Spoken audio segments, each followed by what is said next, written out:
Michel Moraguez, je suis le directeur commercial d'Aquafrecan. Alors Aquafrecan a été créé dans les années 80, c'est parmi les plus vieilles fermes aquacoles marines en France. Alors, en fait, tous les métiers de la mer et de la pêche travaillent ensemble.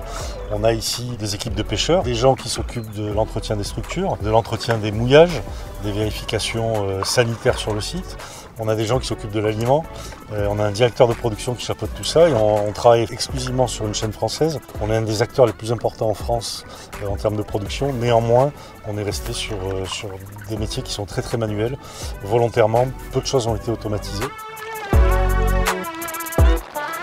Je m'appelle Fred, je travaille ici depuis 1998. En ce moment, je m'occupe de l'équipe de nourrisseurs. Plus c'est petit, plus on va les nourrir plus souvent. C'est-à-dire dès qu'ils arrivent, on les nourrit 5 fois et au fur et à mesure qu'ils grandissent, le nombre de nourrissages diminue.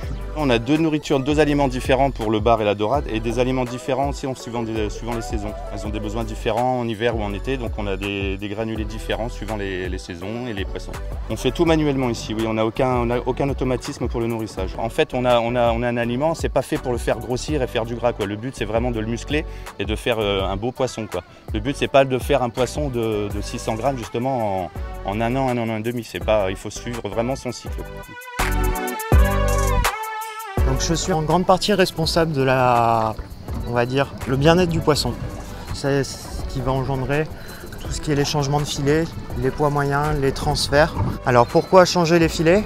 D'une part, pour le fouling, c'est les algues qui vont venir se développer sur le filet et qui vont empêcher l'entrée d'oxygène dans la cage. On va venir détacher le filet de la cage. Une fois que ceci est fait, on va venir couler autour de la cage le nouveau filet. Des plongeurs vont venir englober avec ce nouveau filet. Et après, on va remonter cet ancien filet avec un basculement du poisson dans le nouveau filet. Donc, du coup, on va dans les cages, on regarde si tout se passe bien. On contrôle que le poisson n'est pas stressé. Déjà, c'est énorme. Ça veut dire que tout s'est bien passé au moins dans la nuit. Et en fait, on regarde l'aspect général du poisson, son comportement. Et de là, on sait qu'on pourra continuer à bien le nourrir et le faire progresser, une bonne croissance.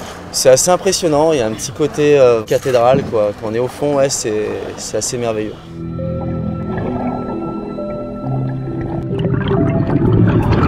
Moi c'est Kassim, en fait je suis le responsable de pêche et tout. Genre, en fait, nous on commence la pêche à 4 heures. Ici on a deux espèces de poissons, c'est des bars et des dorades que nous on élève ici. Et nous on fait tout manuellement. En fait, c'est ça ce qui fait le bien des poissons aussi, parce que si avec carrément les machines, ça n'allait pas vraiment être top. Mais comme c'est nous qui est vraiment en contact direct avec les poissons et tout. En fait, nous notre priorité c'est que tout fonctionne à merveille. On avait un petit peu la pêche, est-ce qu'elle a été bonne? Oui, tout à fait. Là, on est sur un bar pêché ce matin à 4 h et à 10 h, il est prêt à partir chez le consommateur. Donc là, il est super frais. Oui, tout à fait. On peut le voir d'abord à l'œil bien brillant, pas opaque, et sa robe bien brillante. Donc on a adapté ici toutes les techniques pour faire et proposer du poisson ultra frais.